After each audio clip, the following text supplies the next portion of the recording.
Well, welcome to you all. Welcome to those here in the Great Hall, to those in the Coleman Center, to those in Queens, where we are live streaming this evening. Welcome to you all, and particularly, of course, welcome to Noam, as we know him, Noam Chomsky. Noam Chomsky needs no introduction, so I'll be very, very brief. He's, of course, probably the one academic who is known throughout the world for his scholarship and public engagement. Currently emeritus professor in the Department of Linguistics and Philosophy at MIT, Noam was born in Philadelphia in 1928 and has worked for nearly all his career at one institution where he started in 1955, there's loyalty, MIT. Sometimes described as the father of linguistics, he is also a major figure in the philosophy of mind, language, politics, and ethics. He was named the world's top public intellectual by one poll, but we hardly needed reminding. Noam has written over 100 books and has made massive contributions, of course, to the fields in which he's engaged. For years, he's been one of the most prominently cited academics. He has lectured in many of the most prominent lecture series of the world, and now he can add the Durham Castle lecture series to his list. His list of awards and honors is extraordinary, and one hardly knows where to start. I counted honorary degrees from at least 38 of the most distinguished universities in the world. In Germany, this would be a nightmare because of the tradition and convention of introducing important speakers by all of their degrees. So it would be welcome, Herr Professor, Doctor, Doctor, Doctor, Doctor, till you get to 38. Among his most impressive honors, at least impressive to me, that I could find, was a newly described species of bee that has been named after him. His talk, Surviving the 21st Century, will be for about 40 minutes or so, and then we will take questions from here and also from the other lecture theaters, which will somehow arrive on my iPad. Again, to remind you, hashtag Chomsky, if you wish to tweet. It's an incredible pleasure to have you here, and please join with me in giving Noam Chomsky a better welcome than he's ever had before.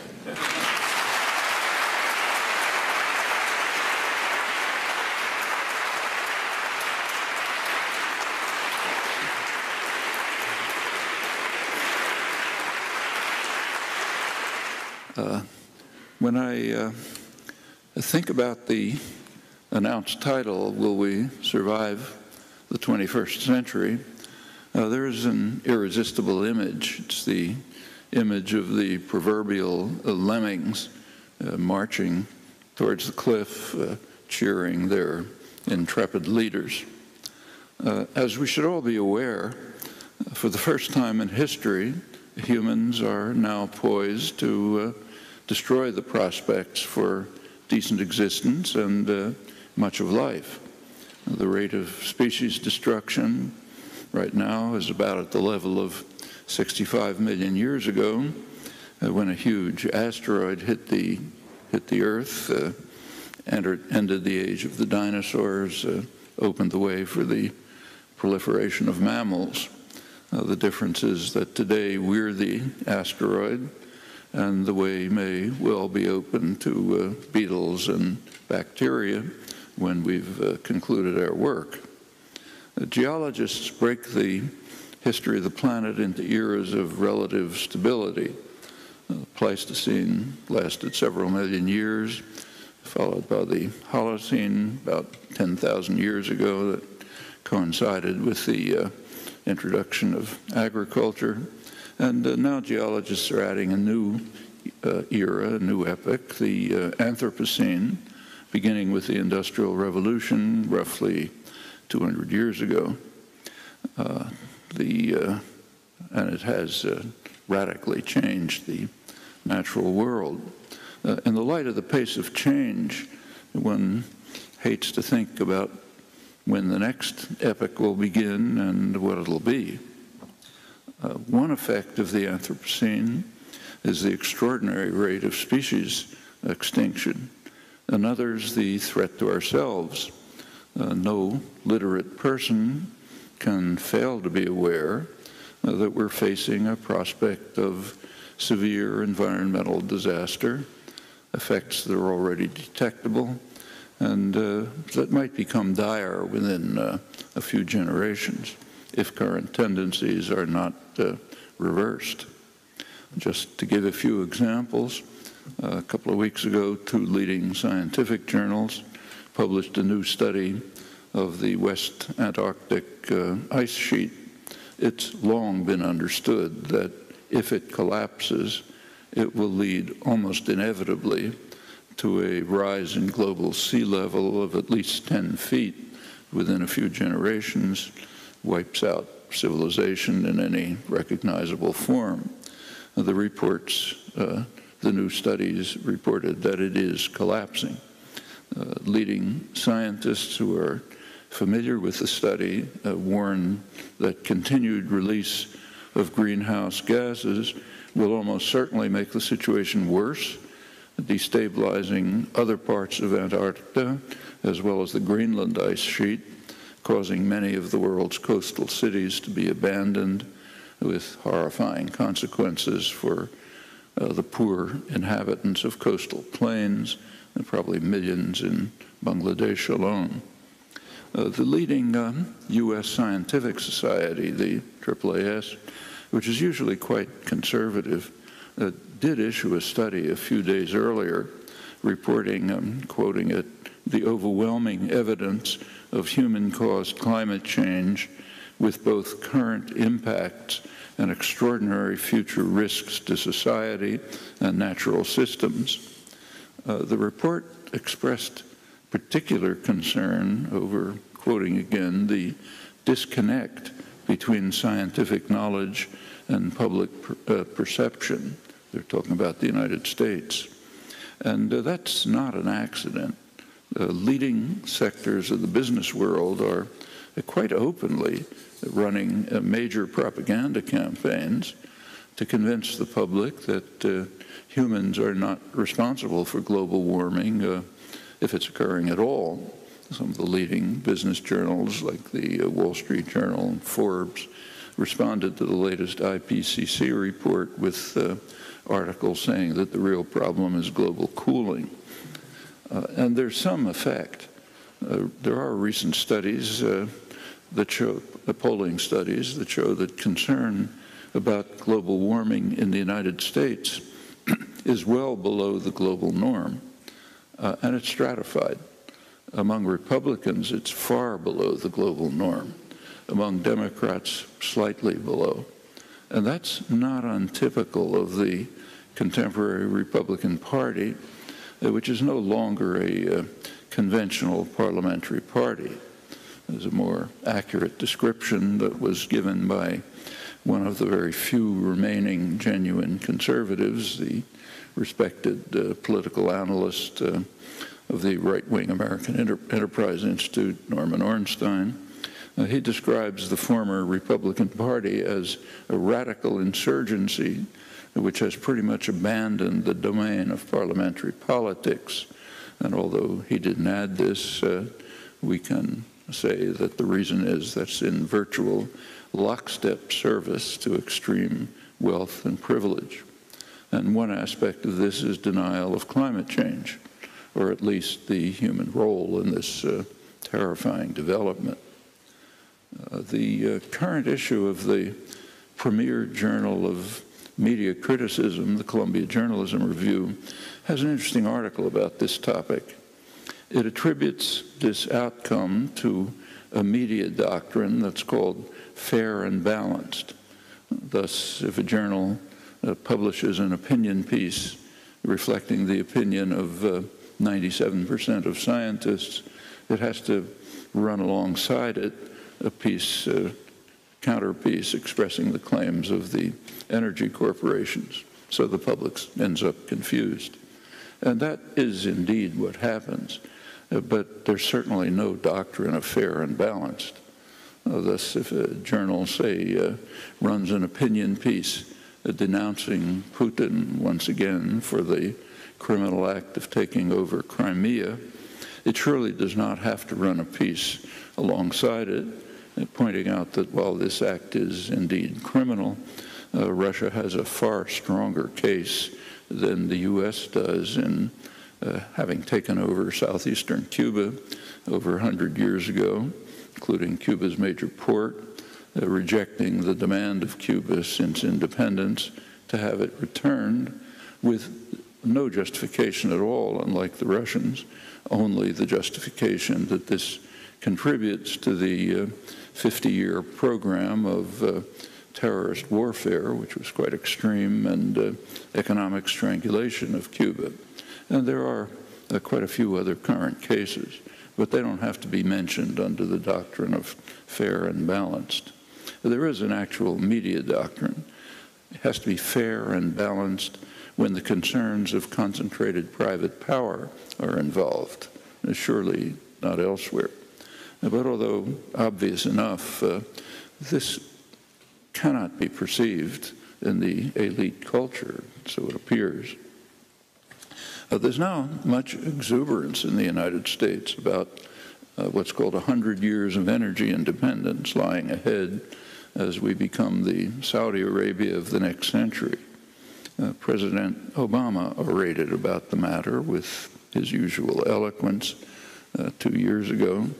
I'll quote him. He proclaimed with pride, to ample applause, that now under my administration, America is producing more oil than at any time in the last 8 years. That's important to know. Over the past 3 years, I've directed my administration to open up millions of acres for gas and oil exploration across 23 different states. We're opening up more than 75% of our potential oil resources offshore. We've quadrupled the number of operating rigs to a record high. We've added enough new oil and gas pipeline to encircle the earth, and then some. Uplifting. The applause tells us something important about our social and moral malaise. The president was speaking in Cushing, Oklahoma. That's an oil town, as he announced in greeting his appreciative audience. In fact, it's the oil town.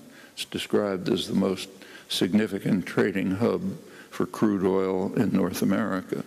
And industry profits are sure to be secured in the short term as producing more oil and gas here at home, and the president's words, will continue to be a critical part of energy strategy, as the president promised.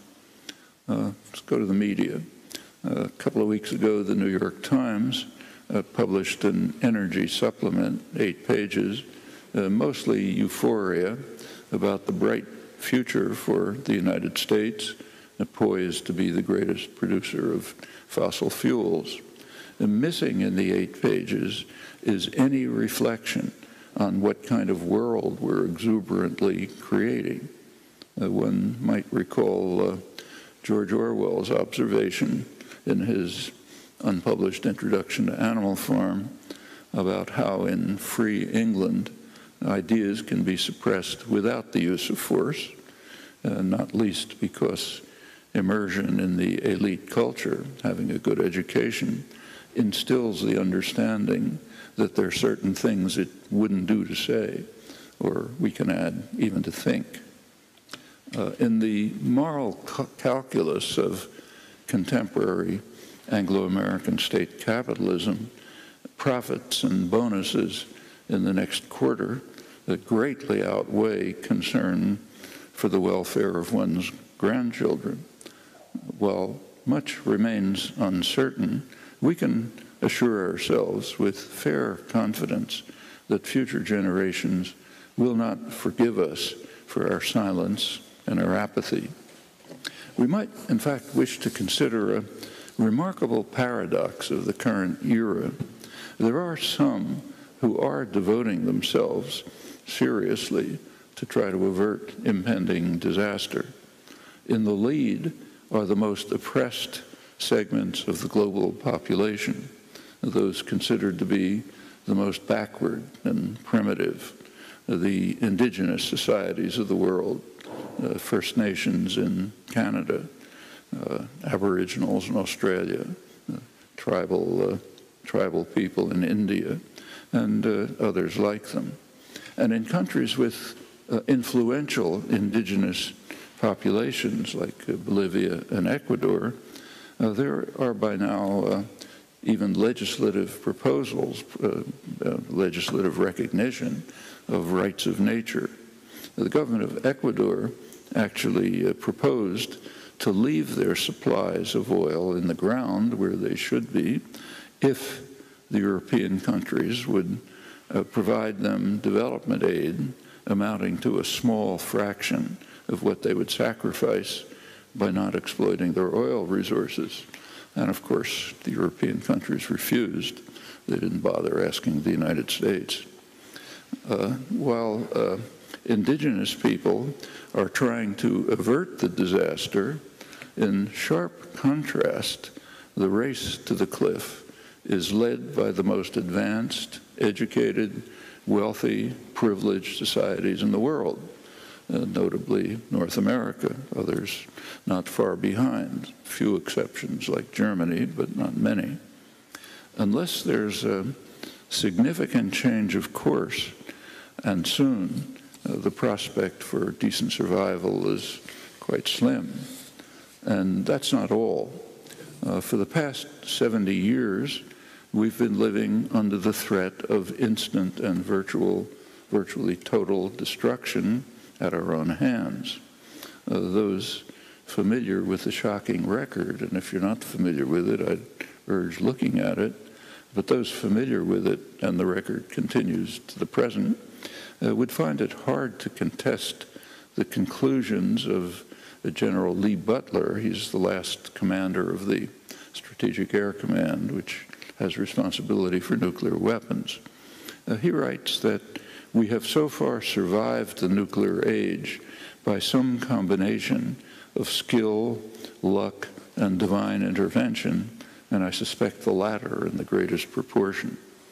It's actually a near miracle that we've escaped destruction so far, and the longer we tempt fate, the less likely it is that we can hope for divine intervention to save us from our folly.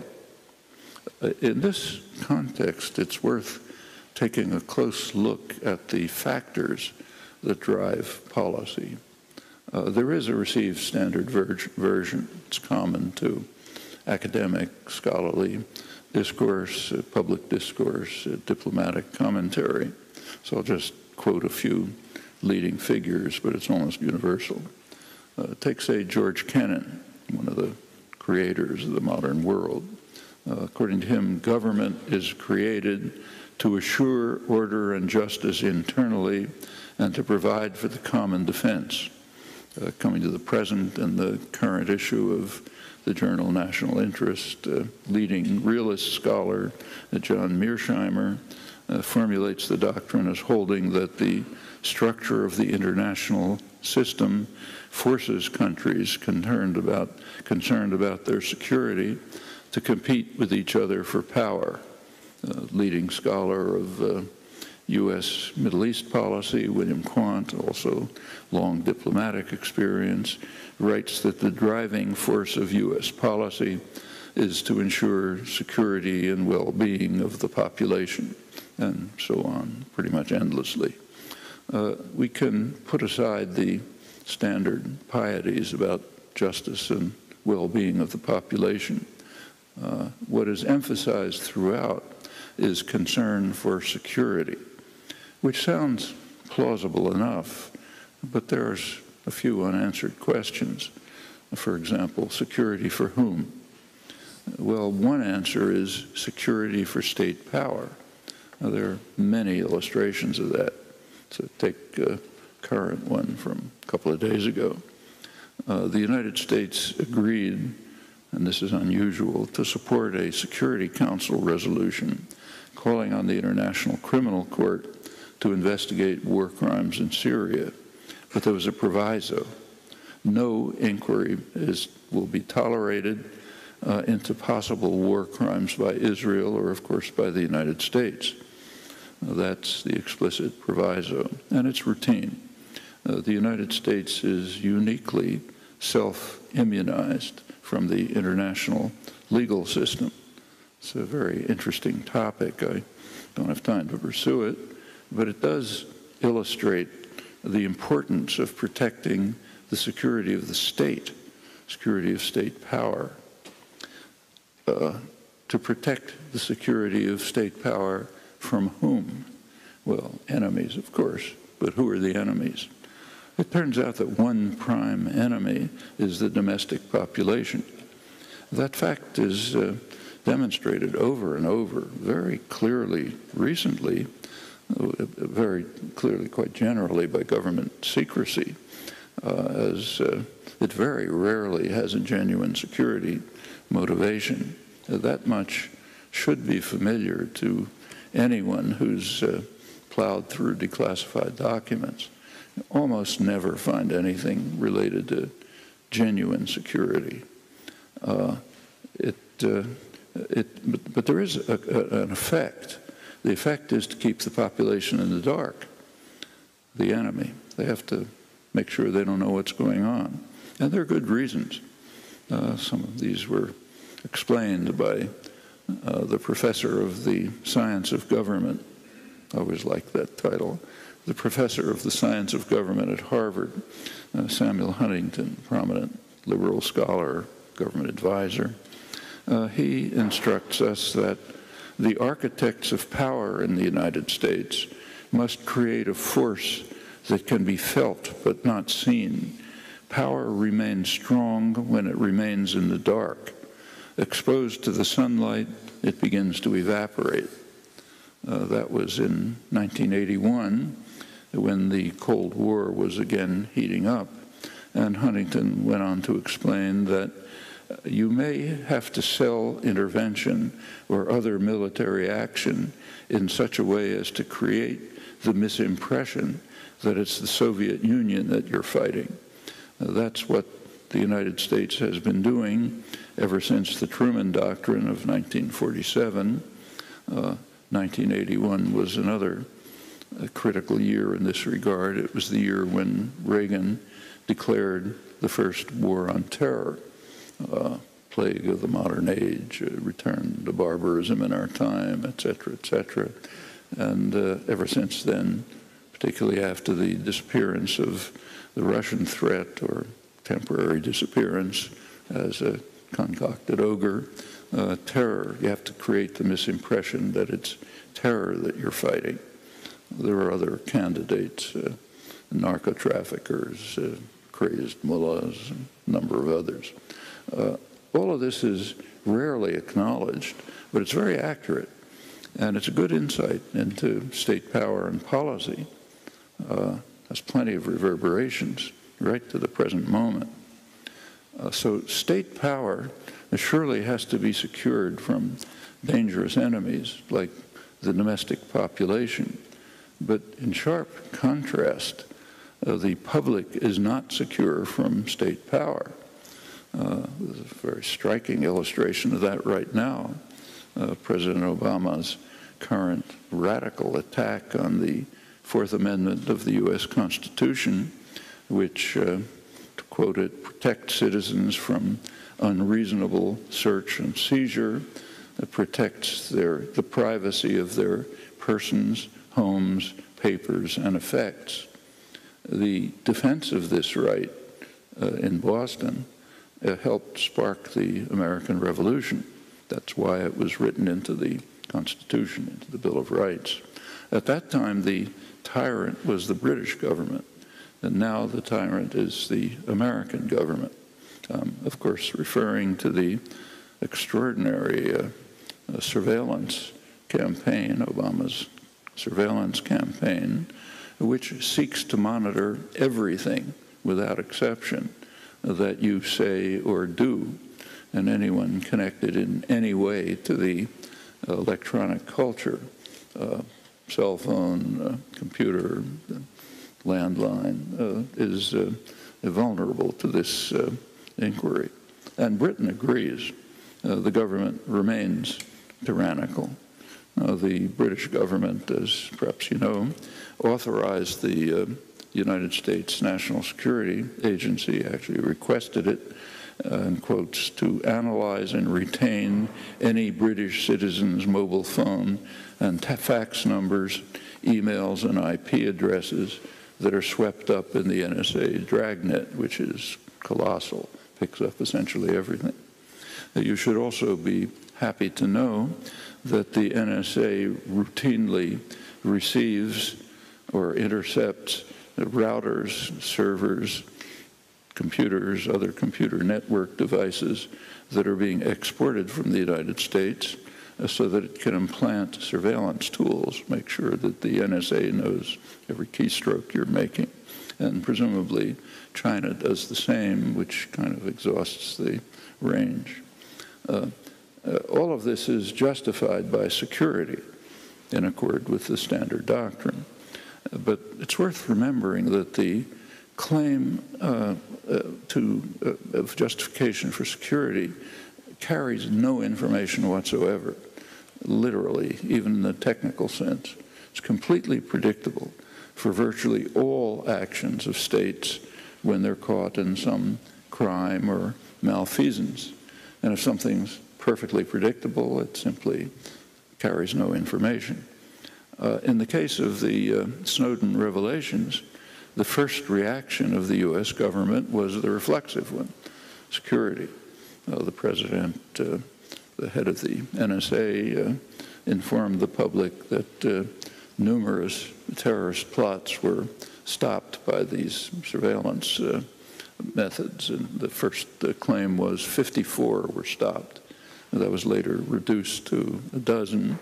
There was later a government commission established which investigated exactly how many had been stopped, and it turned out there was one. Somebody sent $8,500 to Somalia. That, so far, is the total yield of this colossal effort to monitor and control the population, the domestic enemy. There is another concern, security for private power. Major current illustration are the huge trade agreements that are now being negotiated, Trans-Pacific and Transatlantic. They're secret, but not completely. They're not secret to the hundreds of corporate lawyers and lobbyists who are writing the detailed regulations. You can guess what they are and why they're secret. There are other illustrations throughout the Snowden documents. One of the interesting parts of them is that they reveal extensive economic espionage in the interests of U.S. corporations. Actually, when this is brought to the attention of the government, they say, well, we don't choose particular corporations, which is correct. It's just the general corporate sector that has to be, whose security must be protected by state intervention. Well, there are other examples. They're actually too numerous to mention, and they shouldn't be surprising.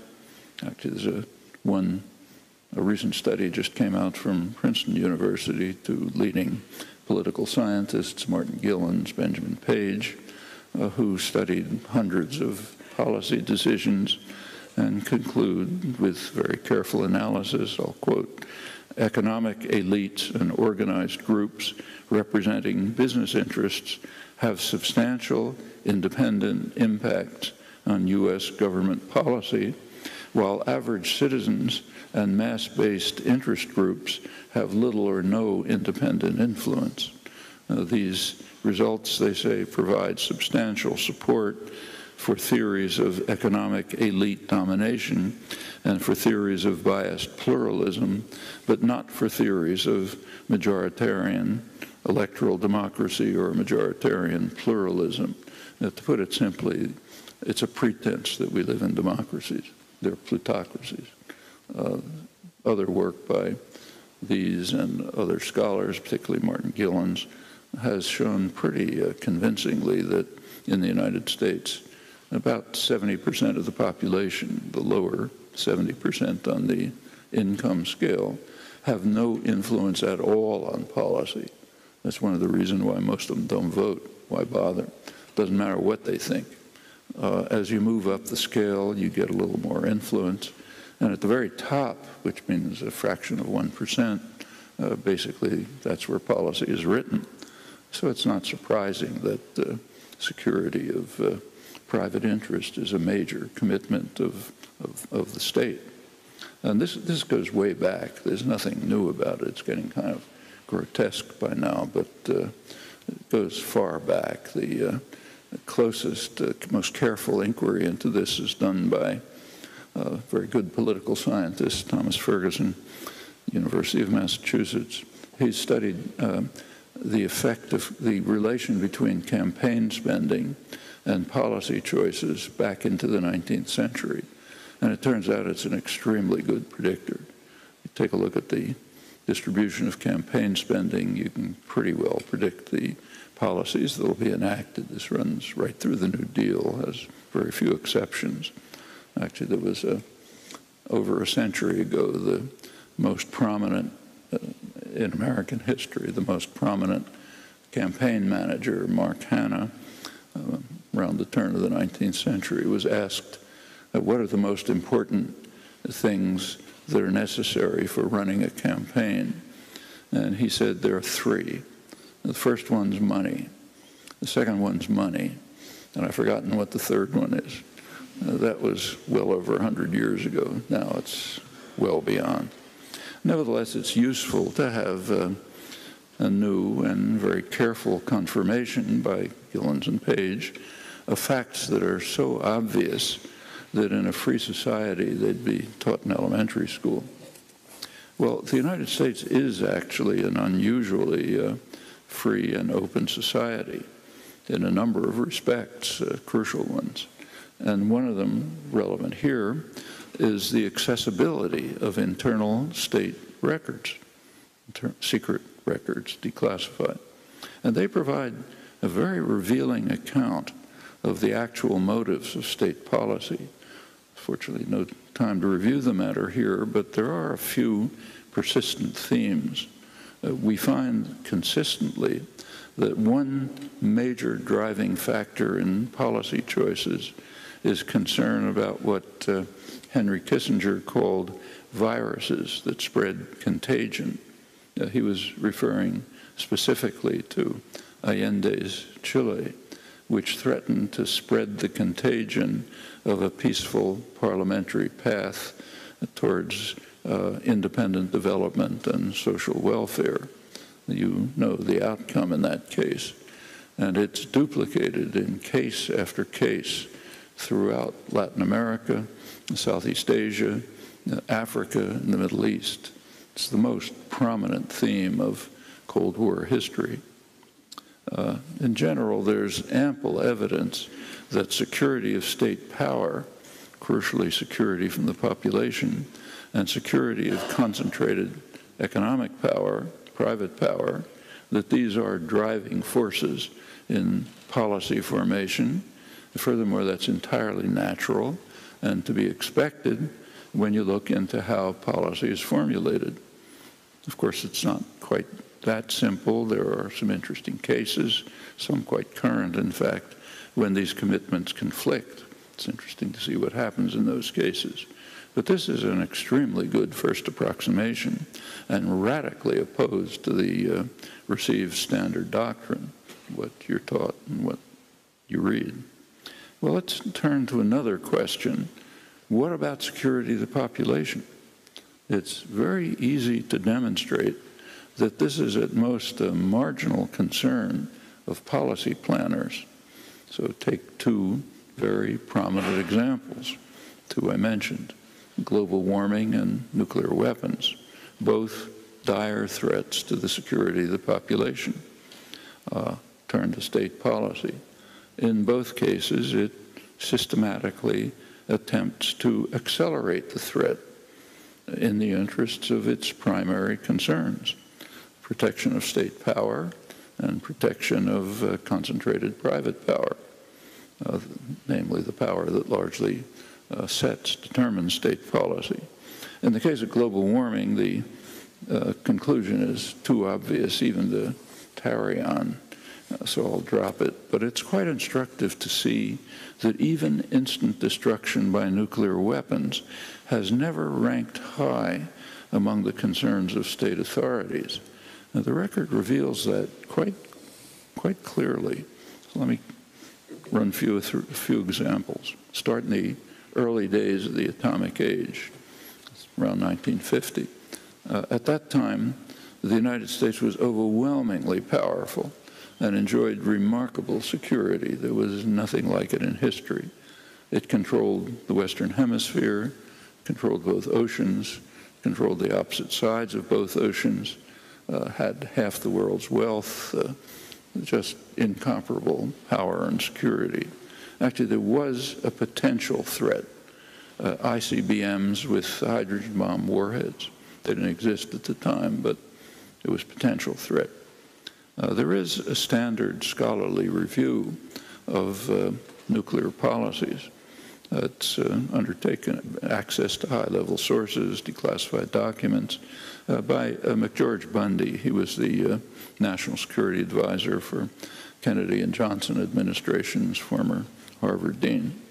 And he writes that, I'll quote him, "The timely development of ballistic missiles during the Eisenhower administration, the 50s, is one of the best achievements of those 8 years. Yet it is well to begin with a recognition that both the United States and the Soviet Union might be in much less nuclear danger today if these missiles had never been developed." And he then adds an instructive comment. He says, "I am aware of no serious contemporary proposal in or out of government that ballistic missiles should somehow be banned by agreement." So in short, there was apparently no thought of trying to prevent the sole serious threat to the United States, the threat of instant, utter destruction. And this striking fact merits barely a phrase in this massive, standard, comprehensive history, and it's also passed unnoticed. Well, could it have been prevented? Can't be sure, of course, but there are some indications that it might have been possible. One suggestive indication is a remarkable proposal by Stalin in 1952.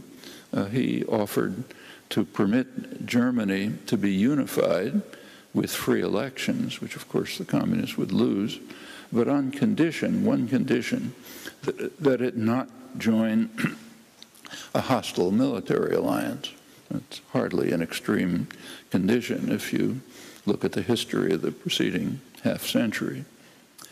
Stalin's proposal was ignored or ridiculed, but recent scholarship has begun to take a different view, especially with the release of Russian archival records. There's a bitterly anti-communist Harvard scholar, Adam Ulam, late Adam Ulam, specialist on the Bolshevik period. He takes the status of Stalin's proposal to be an unresolved mystery. He writes that Washington wasted little effort in flatly rejecting Moscow's initiative on grounds that were embarrassingly unconvincing, leaving open the basic question: was Stalin genuinely ready to sacrifice the newly created German Democratic Republic, East Germany, on the altar of real democracy, with consequences for world peace and for American security that would have been enormous? That remains an open question. One of the most prominent Cold War scholars, Melvin Leffler, has reviewed recent research in Soviet archives, and he writes that many scholars, including him, were surprised to discover that Lavrentiy Beria, the sinister, brutal head of the secret police, proposed that the Kremlin offer the West a deal on unification and neutralization of Germany, agreeing to sacrifice the East German communist regime to reduce East-West tensions, and of course, for them, improve internal political and economic conditions. opportunities that were squandered in favor of, by the West, in favor of securing West German participation in NATO. Under the circumstances, actual circumstances, not the propaganda ones, it's not impossible that agreements might have been reached that would have protected the security of the population from the gravest threat on the horizon, instant total destruction. But the option, the possibility, was apparently not considered, recognized, but dismissed or ridiculed. It's another indication of how slight a role authentic security plays in state policy, contrary to standard doctrine. And actually, that was revealed again repeatedly in the years that followed. A couple of years later, Nikita Khrushchev took office.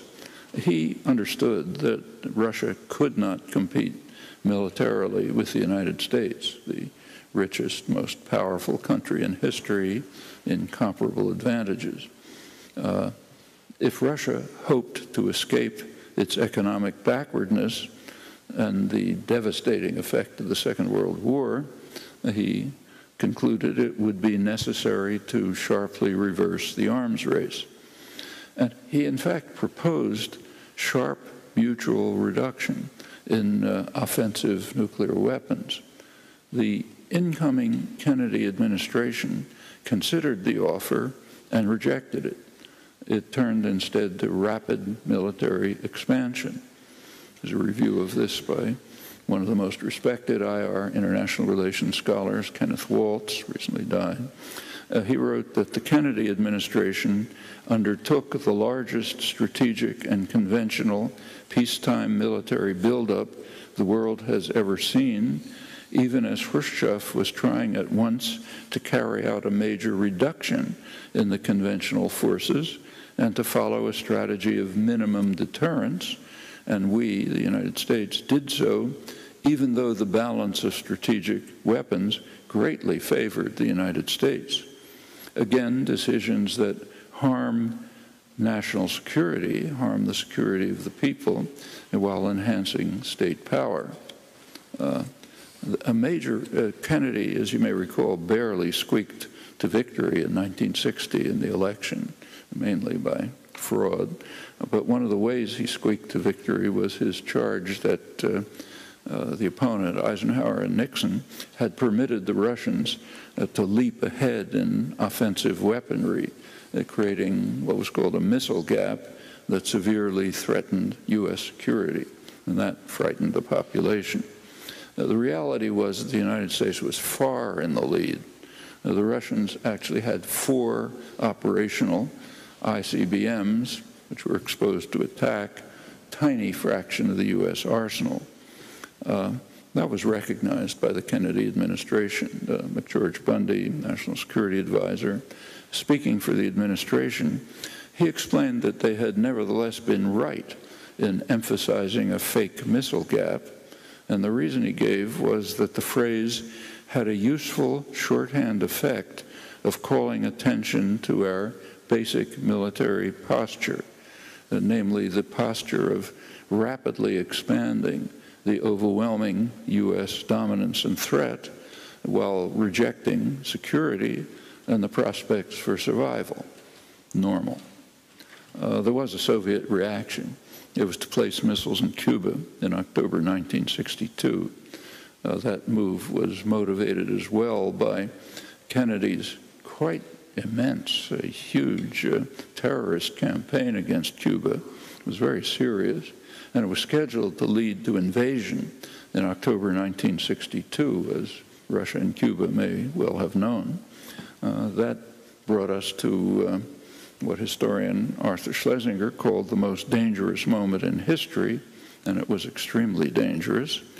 The crisis peaked in late October 1962, October 26th, 27th. Kennedy then received a letter, a secret letter from Khrushchev, offering to end the crisis by simultaneous public withdrawal of Russian missiles from Cuba and U.S. Jupiter missiles from Turkey.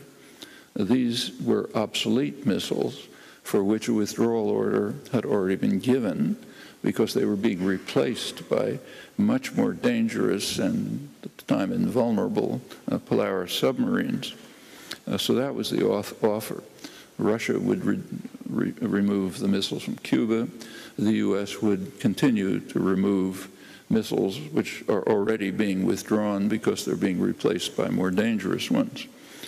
Kennedy's subjective estimate was that if he refused, the probability of nuclear war would be 1/3 to 1/2. That's a war that would have destroyed the Northern Hemisphere, according to Eisenhower, President Eisenhower's warning. Kennedy refused. It's hard to think of a more horrendous decision in history. And worse, he's greatly praised for it, for his cool courage, his statesmanship. 10 years later, Henry Kissinger called a nuclear alert. It was the last days of the 1973 Israel-Arab War. And there was a purpose. The purpose was to warn the Russians not to interfere with his delicate diplomacy. He was carrying out delicate diplomatic maneuvers which were designed to ensure an Israeli victory in the war, but a limited victory, so that the United States would still remain in total control of the region unilaterally. And the maneuvers were delicate.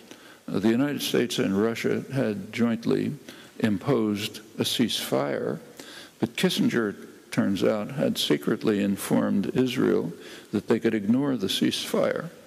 Therefore, there was a need to call a nuclear alert to frighten the Russians away. The security of the population had its usual status, 0. 10 years after that, the Reagan administration came in and they launched operations to probe Russian air defenses. That meant simulating air and naval attacks, calling the highest level nuclear alert into Russian waters and territory. And these were taken at a very tense moment. Right at that time, Pershing II strategic missiles were being deployed in Europe, a few minutes flight time to Moscow. Reagan had announced the Star Wars program, SDI, which the Russians understood to be effectively a first strike weapon. That's a standard interpretation of so-called missile defense on all sides. And other tensions were rising. Well, naturally, these actions caused considerable alarm in Russia. Unlike the United States, Russia is quite vulnerable, repeatedly been invaded and practically destroyed. Actually, that led to a major war scare in 1983. Newly released archives, Russian archives, reveal that the danger was much more severe even than historians of the nuclear interactions had previously assumed. There's a recent CIA study which is called "The War Scare Was for Real." It concluded that U.S. intelligence had underestimated Russian concerns and the threat of a Russian reaction. These exercises, I'm quoting, almost became a prelude to a preventative nuclear strike, an account in the recent issue of the Journal of Strategic Studies. And it turns out it was even more dangerous than that. We learned that last September. The BBC reported that right in the midst of these really world-threatening developments, Russia's early warning systems detected an incoming missile strike from the United States, sending off the highest level automated alert. Now, there's a protocol for Soviet military, same with the U.S., and that is to retaliate at once with a nuclear attack of its own. Can't wait any longer. There was an officer on duty, Stanislav Petrov, and he decided to disobey the orders and not to report the warning to his superiors. He received an official reprimand, and thanks to his dereliction of duty, we're around to talk about it. Security of the population was no more a priority for Reagan planners than for their predecessors. And that continues until the present, even putting aside the numerous near-catastrophic accidents, which are really quite shocking. They're reviewed in a chilling new book by Eric Schlosser. Plans for the future are hardly promising. U.S. Congressional Budget Office just reported that the U.S. nuclear arsenal will cost $350 billion over the next decade, and that costs of expanding and modernizing it will quadruple from 1924 to 1930. There's a detailed study by the Center for Non-Proliferation of the Monterey Institute for International Studies estimated that the U.S. will spend $1 trillion on the nuclear arsenal in the next 30 years. As they put it, that's a percentage of the military budget comparable to spending for procurement of new strategic systems in the 1980s under President Ronald Reagan. And of course, the U.S. is not alone. As General Butler observed, it's a near miracle that we've escaped destruction so far, and the longer we tempt fate, the less likely it is that we can hope for divine intervention to perpetuate the miracle. In the background is a legal obligation, that, as determined by the World Court, that the nuclear powers undertake good faith efforts to eliminate nuclear weapons. But that's far in the background. Legal obligations are not for the powerful. This review only scratches the surface. There are numerous other ways to evaluate the conventional doctrines about the goals of policy, the forces that shape policy decisions. I think if you inquire into them, and it's quite worth doing, you'll find that they converge in the conclusions that I just mentioned.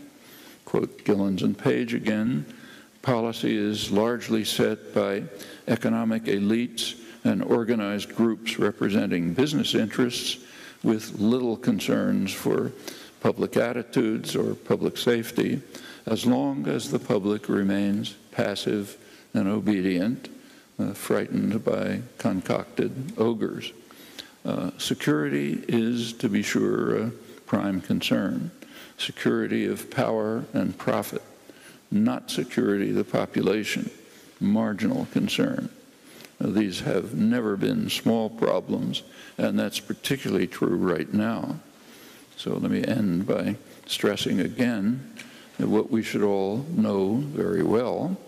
We now face the most ominous decisions in human history.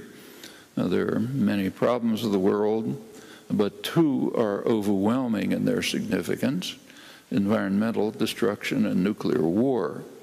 For the first time in history, we face the prospects of destroying the possibility for decent existence, and not in the distant future.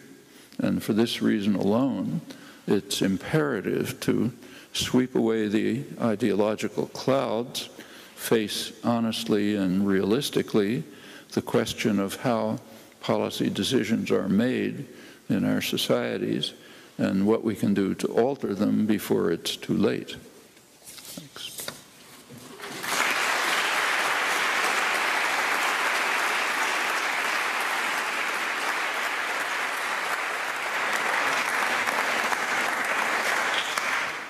Well, now to you all. I'd like to take questions in clusters of 3 so that we can get a few remarks out. I'll take 3 from the Great Hall now before we go to other lecture theatres and bring them in. So do I see any hands? We have a roaming mic and you'll need it. So there's a gentleman at the back there. Sorry. Hi, Mr. Chomsky. Paris Katsinas, on behalf of the Greek Editors Journal and on behalf of the ex-Greek BBC. I had many questions to ask you. Can you put the mic just do I need to away from your away mouth? from me? Sorry for the feedback. Can you hear me clearly? Yes. Thank you. I had many questions to ask you. One. One, yes. One yes, short one. One, just one. But I chose one. Many people told me to ask you, but I chose the question of a 55-year-old doorman. He works in the doors here in the clubs in Newcastle. It's a very simple question, and I would like your answer, please, sir. And this gentleman asked me, why politicians lie? Okay, well, that's a straightforward question. Why politicians lie? Yes, we'll come back to that rather brutal question. Let's just take from the back. Anyone? Let's go right to the back. Thank you, Dr. Chomsky. You talked quite a bit about how governments seek to perpetuate their own power, even if it's directly against the interests of their own people. And you listed a bunch of examples about how the US government has done so through expanding militarily. How important do you feel is a military-industrial complex whereby private corporations seek to expand and provide military equipment to the government? How important do you feel that is in causing this problem? Do you have that question? Yeah, okay. We'll move on.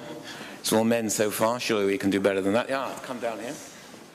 I was wondering, you talked about the role of the media in sort of perpetuating a gap between public knowledge and scientific knowledge.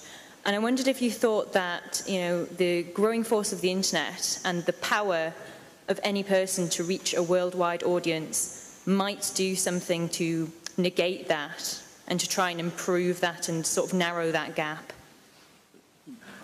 Do you want to put that into a short question? Go on.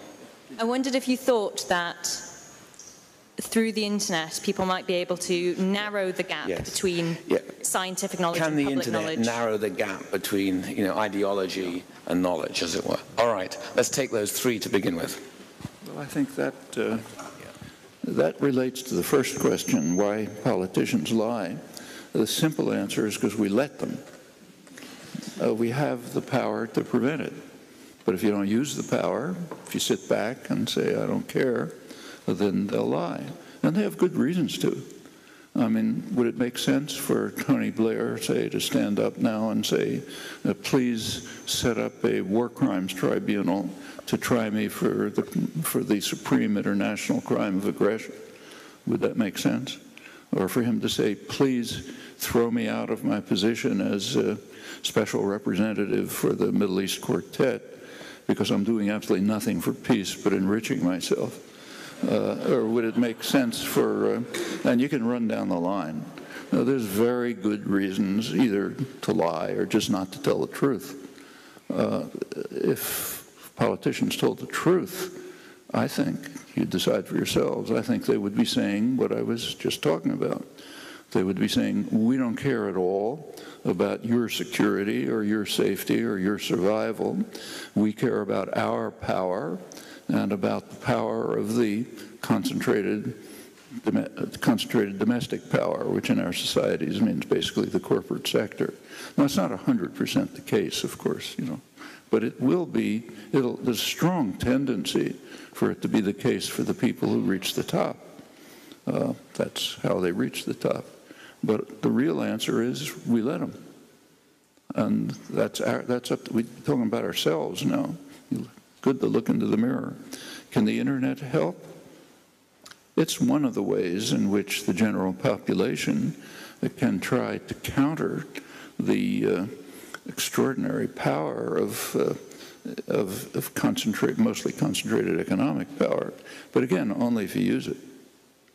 And you could say this, it's true whether there's an internet or not. The internet does offer some new options. It also offers new options for controlling and suppressing. Technology pretty much tends to be neutral. You can use it to liberate, you can use it to oppress, and the answer to which happens is in our hands. The military-industrial complex, that's, of course, Eisenhower's phrase. Interestingly, his phrase when he left office, after having created, through his 8 years, a huge military-industrial complex, I can't honestly complain about it. That's one of the reasons I have a job. I teach at MIT, which is right at the center of it. 1950s and 60s, practically the whole academic budget was paid by the Pentagon. But that tells you something. There was almost no military work. In fact, the only military work on campus was in the political science department. The political science department had something called a Peace Research Institute. And anyone who read Orwell knows exactly what that means. It was an institute working on counterinsurgency in Vietnam and other such benign actions. But outside the political science department, there was no military work on campus, but it was funded by the Pentagon. And that tells you something about the Pentagon and the so-called military-industrial complex that is kept quiet. The Pentagon in the United States and comparable systems here and elsewhere are, they have a military function, but they also have another function. They create the economy of the future. They are systems by which taxpayers are misled, as Huntington said. You have to create misimpressions. Taxpayers are misled to create the profits of corporations for the future. Most of you have, say, iPhones or something like that in your pocket. Take a look at them. For example, they have in them a GPS. Where'd the GPS come from? It was created by the U.S. Navy, the Navistar program. It has microelectronics, software, hardware, almost all created for decades, mostly in the state sector, under often in the U.S. Pentagon funding, here the counterpart. Taxpayers pay for this because they think they're protecting their security. That's what they're told. But in fact, the government doesn't care about your security. What it cares is about its own power and security for corporate power. And the way the system works is the taxpayer takes the risks, carries out the investment for decades, literally decades. Finally, something may come out which is profitable, and then the profit goes to the private sector. If we had anything remotely like capitalist systems, we don't, they would adhere to the capitalist principle that if an investor takes risks and invests and waits and takes risky steps, and if something comes out of it, the profit goes back to the investor. That's not the way it works here. The profit goes to people who had nothing to do with it. The risks are taken by you, often through the Pentagon and comparable systems, and if anything comes out, the profits go to Microsoft and Apple. Now, they didn't create it. They take it. It's given to them.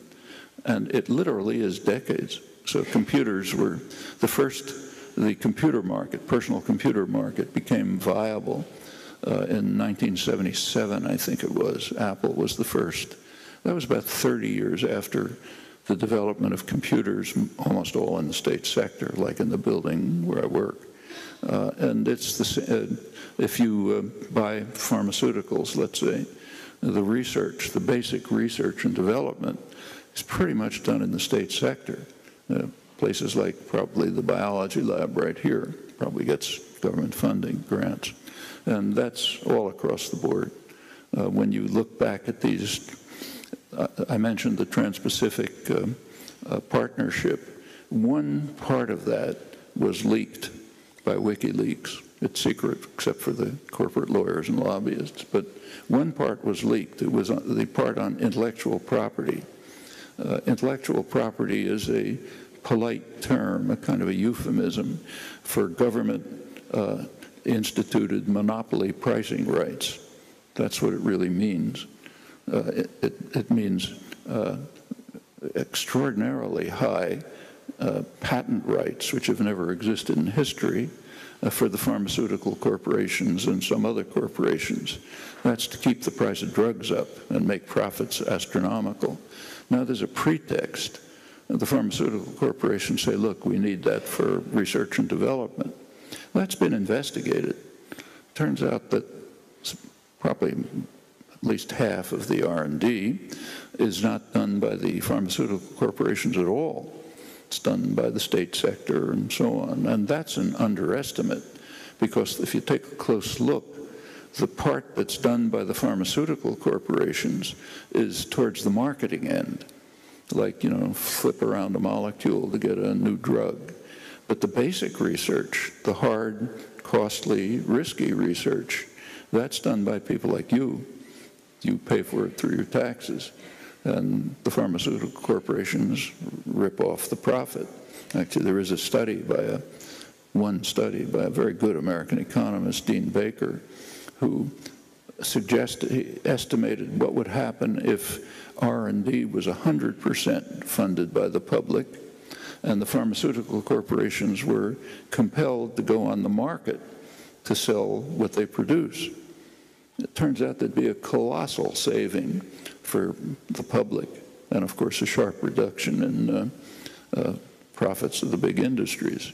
That's intellectual property. That's the part of the Trans-Pacific Partnership that was leaked. But going back to the military-industrial complex, it's a kind of misleading term. It really refers to most of the advanced economy, which in our societies is substantially state-based. And incidentally, that goes back hundreds of years. You take a look at British economic development, it wasn't through the market. It was through powerful state intervention. Same with the United States, same with Germany, Japan, France, every developed society, Asian tigers, and so on. Well, we have a few questions already from elsewhere, so here are, I'll just edit them. Apologies to those whose questions are not read out. You'll get this quite quickly. How long before the chickens come home to roost is one question. Another one is, the late Robert Dahl argued that we live in a polyarchy, not a democracy. Do you agree?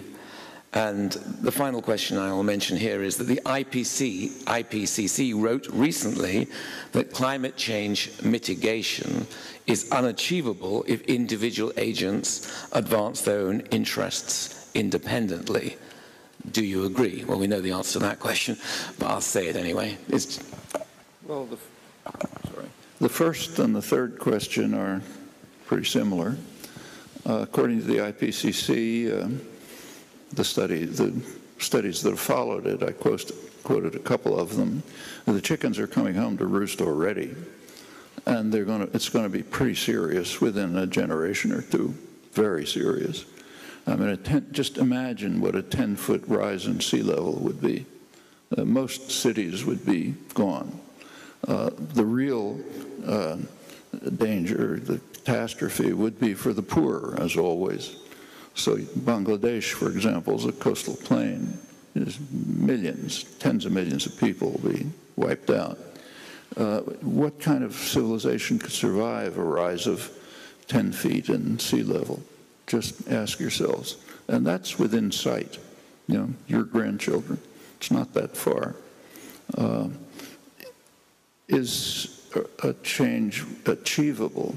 Technically, yes. But is it feasible is the question. And whether it's feasible or not goes back to your decisions. Will people make decisions that will do what ought to be done? Most of the fossil fuels ought to stay in the ground, just as Ecuador proposed. And efforts should be made to develop alternatives. Now, that's not inconceivable. I mentioned Germany. Germany's on a path to get to about 70% sustainable energy within a short term. Now, that might be impeded. If you read the U.S. business press, they're very excited now about the fact that thanks to enormous use of fossil fuels in the United States, energy prices are going down in the United States, and that'll make European manufacturing uncompetitive, and therefore Europe will have to back off on its conservation measures. That's a great thing, because then we'll make even more profit and the steps that are taken towards saving our grandchildren will be dropped off. That is the moral calculus of Anglo-American state capitalism. We should recognize that. But it is technically feasible. There are all sorts of other possibilities that can be exploited, but not without decisions. And if decisions are left in the hands of state and private power, there is no reason to expect any amelioration of this. It's just getting worse, like the quotes from Obama that I read. Polyarchy. Polyarchy is it's kind of a, I think Dal is basically right, but why not simply say it? It's a plutocracy. The very rich make decisions in their own interests, and most of the population is irrelevant. Actually, it's worse in Europe than in the United States. Europe, what's happened in Europe in the past 10 or 20 years is just astonishing. I mean, even the Wall Street Journal is astonished. They pointed out recently in an article that, which is correct, that in Europe, no matter what government is elected, far left, far right, anything else, they follow exactly the same policies because they have no role in setting policy. The policies are set by the bureaucrats in Brussels under the shadow of the Bundesbank. So it doesn't matter what people think. In fact, there are some dramatic illustrations of that. A couple of years ago, the Greek Prime Minister, Papandreou, meekly suggested that maybe there should be a referendum in Greece so that people could say whether they wanted to accept the policies that were being dictated to them. He was denounced across the spectrum. Everybody denounced him as totally crazy. Now, how can you dare ask the population what policies ought to be? In Europe, we know that policies have to be set by the bureaucrats and the bankers. Polyarchy isn't really the right term for that. Are you okay for one more round of questions? All right, let's just see what we can find. It's very difficult. Lady just there. I'm afraid my choices are going to be pretty arbitrary. Thank you. My question's about your final statement. You said something like, we have to face our two major problems and consider what we can do to avoid destruction. Think about what we can do. What would you advise we do when we leave this room? Because I feel quite depressed. Leave this room. What would you advise? Practically. Yes. Given what you have talked about and the imminence this century, as it were, of disaster, what would you advise people to do? All right. Let's go over there. You mentioned that the richest countries in the world are amongst those who most disregard the true security of their people, in place of the interests of the wealthy and the powerful. However, it could be argued that the poorest countries in the world are doing exactly the same thing. How can we explain these differences in fortune, given that each seems to pursue similar policy strategies? And is it a question of balance? Do you want to put that in a slightly simpler way? Don't read it, just say it. I didn't get the last part. The richest and the poorest countries in the world each seem to disregard the true security of their people, yet they seem to experience completely different fortunes. How can we explain this? Yeah. Is that clearer? Good. Let's just try and take a few more, because this will be the last cluster. Go on, Richard, at random.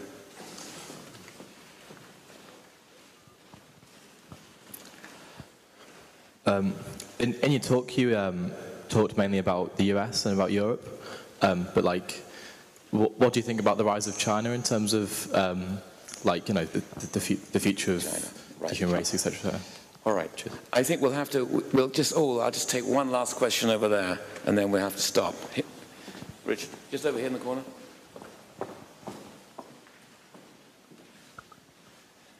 Can I ask you a personal ethical question? How do you square having your views with working in MIT? Oh, that's easy. All right, but as a PhD, since I got my PhD from MIT, declare a conflict of interest here, I've got a last question for you, which is this. How do you imagine democracy the shape and form of a democracy that would be open, pluralist, responsive. It would have to be a very different kind of democracy to standard electoral, short-term competitive democracy. But we also know that forms of direct democracy produce their own internal difficulties. So the question is, when you imagine a world beyond, as it were, state capitalism and competitive elitist democracy, what do you imagine? Okay, let me run through them in order. The first question is, as individuals, what can we do? The answer is practically nothing. What can be done, and always has been done in history, is by people who are organized groups. The labor movement, civil rights movement, women's movement, anti-war movement, environmental movements, these can do things. But and that's one of the reasons why powerful systems are so intent on atomizing people. It's very striking. Take there's a lot of propaganda about the wonders of markets. Actually, we only have very limited markets, but there are markets. Markets are supposed to be magnificent because they increase your choices. Actually, they restrict your choices. You think about it for a minute. Suppose I want to get home from work at night. Okay, the market offers me a choice. I can have a Ford or a Toyota. It does not offer me the choice of a Subway, what I want, what's good for me, what's good for the environment, what's good for my children, but that's not offered in the market. Markets offer individual consumption, and the enormous stress on the importance of markets is part of the way to drive people towards looking for yourself, amassing as many commodities as you can, forget everything else. In fact, if you think about it, every one of you has taken an economics course or read about it, then you know what markets are supposed to be. Markets are supposed to be systems in which informed consumers make rational choices, right? I'm sure every one of you has turned on a television set. Now, what do you see when you turn on a television set? You see that there's a huge industry, public relations industry, which began in the United States and Britain, incidentally, huge industry which is designed to undermine markets. Every ad is an attempt to create an uninformed consumer who will make an irrational choice, right? Huge effort on the part of the business world to undermine markets, but to keep the aspect that's useful for profit and power, namely separating people from one another, focusing on individual choices, not working with your neighbor. So to get back to what you can do as an individual, not a lot, except what's always worked in the past and can work in the future. The second question pointed out that the rich and the powerful states act pretty much the same way. Mostly that's true, not entirely. I mentioned the case of Ecuador, which did make an effort to do with its fossil fuels what ought to be done. But by and large, it's doubtless true. That's why I didn't really talk about states when I said that these sectors of the world population that are leading the effort to try to avert the disaster are not states. They're organized groups. They're the indigenous populations. The First Nations in Canada, let's say, are not a state. They're the ones who are trying to stop the tar sands development, which is really lethal. In Australia, the Aboriginal people are very battered and beaten. Those who have survived the onslaught are in the lead in trying to stop the uranium, gold, other mining. In India, there's a war going on with the tribal people trying to protect the reserves from destruction by developmental projects, mining and so on, which will destroy them. But as far as keeping just to countries, it's true that you can't expect states to behave very differently from the way they in fact do under our general kinds of organizations and structures. But of course, what the powerful states do is just a lot more significant. It doesn't matter that much what Ecuador does. It matters a lot what England and the U.S. do. So that's up to us. And that gets to the next question, what about China? China's it's an interesting case. It's a complex case. China, in the last, China gained independence in 1949. From 1949 to 1979, that was roughly the Maoist period. There was a lot of there were a lot of horrors then. Real atrocities took place.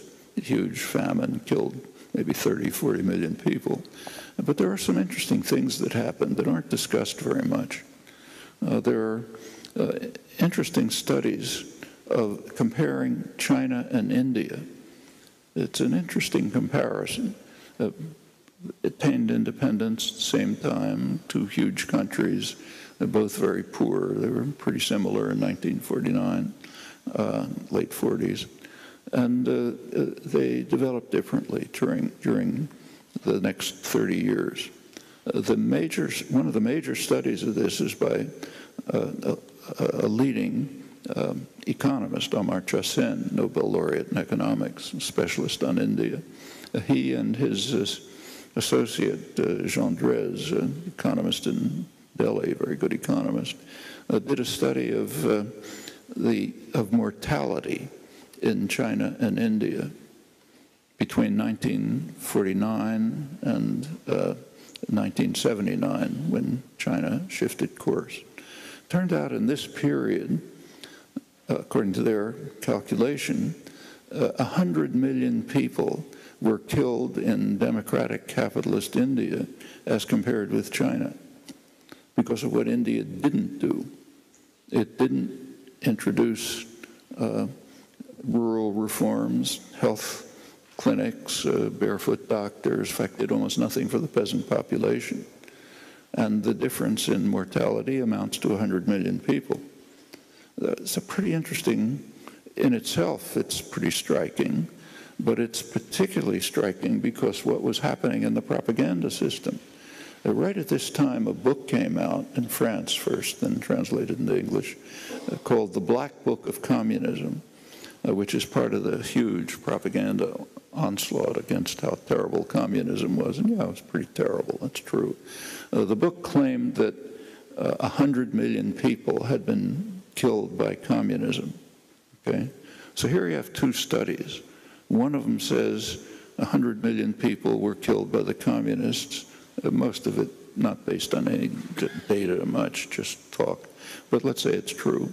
Another, a careful study saying that one democratic capitalist country killed 100 million people as compared with China. What was the reaction to the two? The Black Book of Communism, front page reviews all over, articles, everybody knows about it, tells us how horrible communism is. The Sen-Drèze study, I wrote about it. When Amartya Sen got the Nobel Prize, I had a lot of interviews, and I tried to convince journalists to mention it. One did, an Indian journalist actually mentioned it. You're going to look pretty hard to find any reference to it. Well, that's one fact about China. Since China began its shift towards a kind of a, whatever you call it, a state market system, there has been substantial growth. Mortality, on the other hand, has leveled. Health of the population has not improved, barely improved. So you look at the rates, mortality improved very sharply up till 79, kind of levels off. But there's been a lot of development. China's raised more people out of poverty than the rest of the world combined by a long shot in the last generation or two.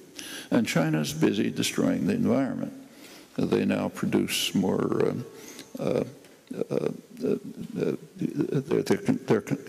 their emissions rates total emissions are now higher than the U.S. they are making some efforts to cut it back. Like China is the world leader in solar panel production, and not just the mass of it, but even high technology solar panels. But it's a pretty hard slog. China's still a very poor country. There's a lot of talk about China taking over the world and so on. But if you look at the actual measures, say Human Development Index of the United Nations, China's I think around 90th or something. It's an extremely poor country. It has enormous internal problems that the West doesn't have. It's had some spectacular successes. Much of what it's doing is harmful. We can't do much about China. We can do something about ourselves, but I think we should be pretty cautious about the speculations of China become the great superpower of the future.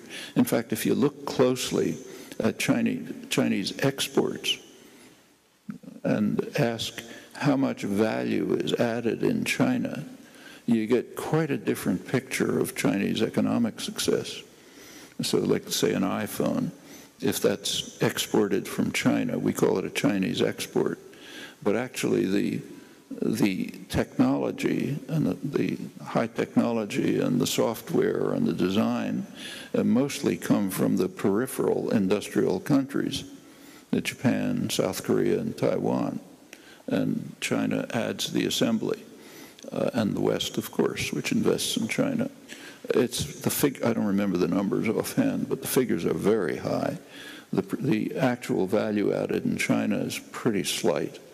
Well, that's going to increase over the years. China's climbing a technology ladder, but it's not a simple path.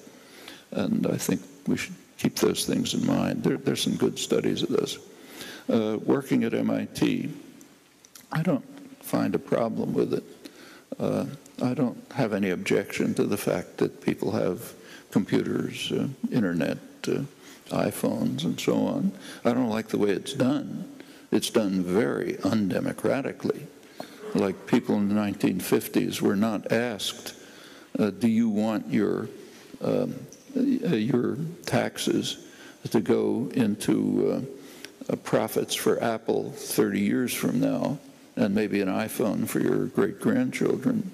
Or do you want your taxes to go into health, education, mass transportation, decent society, and so on? People weren't offered that choice.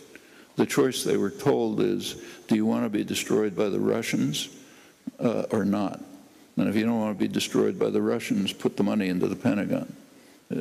As Huntington pointed out, that was a misimpression, but it's one that did lead to the economy.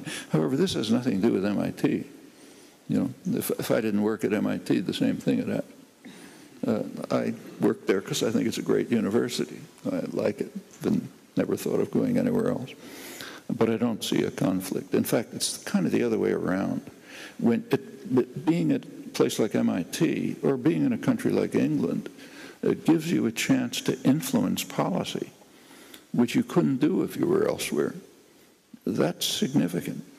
So if you have a choice of what country to live in and you want to try, if you're interested in making it a better world, the best country to live in is the United States, even if it's maybe the most destructive country in the world, because that's where you can change policy. If you live in, I don't know where, Ecuador, let's say, you can complain about policy, but you can't do much about it. So I don't see that as much of a conflict. What would a democracy look like? Well, my own feeling is that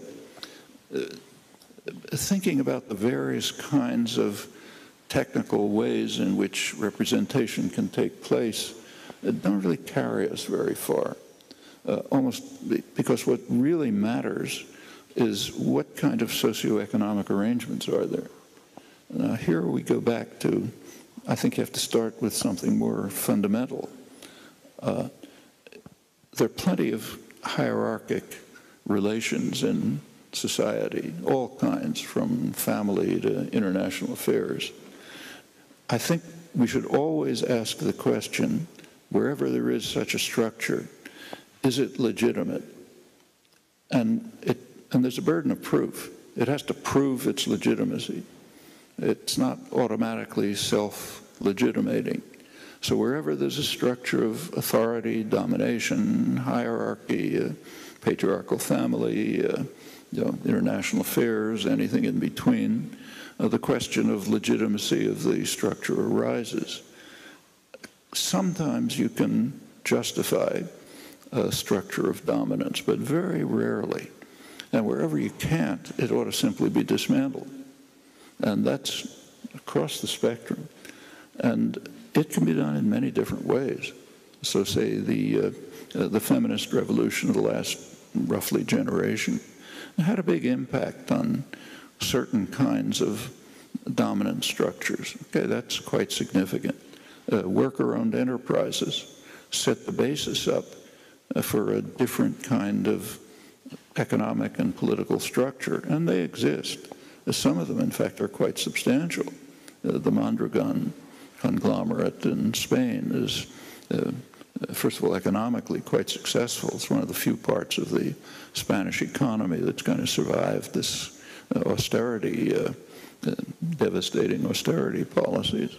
But it also is democratic in a way which doesn't show up in method of voting and so on. And I think those are kind of the major factors that have to be looked at.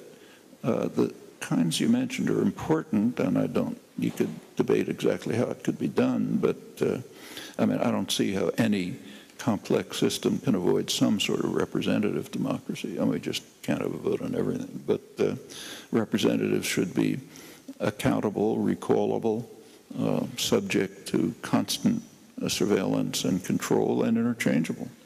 And that does have, there can be negative aspects to that, but I can't see how that much can be avoided.